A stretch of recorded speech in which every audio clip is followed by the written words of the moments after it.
When you first open up Handbrake, it's going to ask you to navigate to your source video file. Open that up. It'll load up that video file. The first thing you want to do is set the destination of your compressed file. So browse. I'm going to leave mine on the desktop. I'm going to say compressed. If you're compressing for a device, just choose the device on the right here. Handbrake comes with plenty of great presets. If you're not, if you're just compressing the video to upload it to the web, choose MP4, web optimized, under video, frame rate, same as source, change this to constant frame rate. Constant quality, RF20, let's drag the slider down to 18. Under the X264 preset, we'll change this from very fast to medium or slow, depending on how powerful your computer is. Slow will take longer to compress than medium, but you'll get slightly better quality. Under the audio tab, change the bitrate from 160 to 256, and then go ahead and start your compression.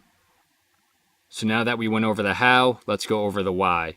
We chose MP4 because that's the widely accepted universal container format. There's not a lot of difference between MP4 and MKV, but you're just going to see MP4 a lot more often. Web optimized, if you hover your mouse over, you'll get a tooltip. Optimizes your file to stream across the web. Video codec, X264 is pretty much the only codec that is used to compress videos and upload them to the web. X264 is the open source version of H.264. So if you've heard of H.264, X.264 is the same thing, just a better implementation of the codec. Frame rate, we don't want to be changing the frame rate, just leave that same as source. We want constant frame rate. Variable frame rate sometimes occurs with Hollywood movies. If you're ripping DVDs, maybe you'll want that option, but if you're just shooting on your DSLR, change your frame rate to constant. Constant quality, RF18 is pretty much going to leave your video at the same resolution. It's not going to compress it any further. 18 to 20 is the range that Handbrake recommends. The higher the number, so a 25 will give you a smaller, more compressed file than 10. Again, this comes at the expense of file size. So if I compress a file with constant quality 10, it's going to be a much larger file. It's going to take a lot longer to upload than a file that's 25. Again, Handbrake recommends setting this between 20 and 18.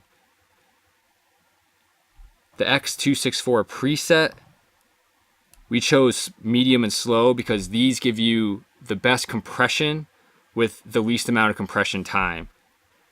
If you go to slower, very slow, or placebo, you're not going to see any benefit in your compression given the amount of time it's going to take. It's going to take a lot longer to compress your file, but you're not going to see much benefit.